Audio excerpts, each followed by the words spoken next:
In the 1980s, the archetype for the NFL quarterback was changing. Dan Marino and Joe Montana set the standard. Warren Moon and Phil Simms looked the part. And John Elway, he put his team on his back. Then along came a kid out of Ohio, by the way of the University of Miami.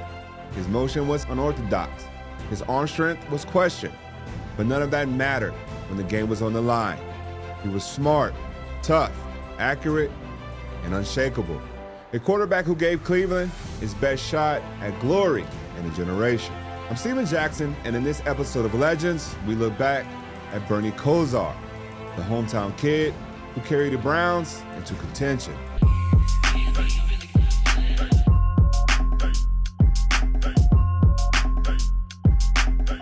Bernie Kosar was born in Youngstown, Ohio, dreaming of one day playing for his hometown team.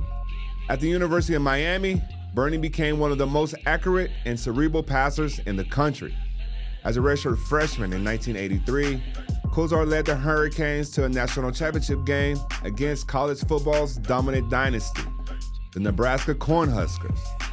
In the Orange Bowl, Kosar threw for 300 yards and 2 touchdowns, and a stunning upset, earning the MVP award and giving the University of Miami its first national championship. The following season, Kosar finished 4th in Heisman Trophy voting. He was seen as a rising college player on a championship contender, but Bernie Kosar had other plans. At that time, only seniors were eligible for the NFL draft. Bernie sought to buck that trend. After loading up on credits to get his degree, Bernie entered the June supplemental draft. The Cleveland Browns maneuvered to get the first pick in that draft and brought Kosar home. Kosar began the year on the bench, but after an injury to the starting quarterback, Bernie took over in Week 5. The Browns went 6-6 in games he played in and made the playoffs for the first time in 3 seasons. But that was just the beginning. Over the next 4 years, Kosar led Cleveland to the conference championship 3 times. In 1986 playoffs, he threw for the NFL playoff record 489 yards against the Jets in a double overtime win. It catapulted Cleveland to the first AFC championship game in franchise history. Bernie played a few more seasons with the Browns, but Cleveland was unable to replicate that early success. Midway through the 1993 season, the Browns shipped Kosar to Dallas, where he took on a new role. With the Cowboys starter Troy Aikman out with an injury, Bernie won the starting job from Jason Garrett and helped lead Dallas to the postseason. Aikman returned a few weeks later to reclaim his job. But when he was sidelined again in the NFC Championship game, Bernie came in relief, throwing a touchdown to Alvin Harper to help seal the win. Weeks later, Kosar would become a Super Bowl champion.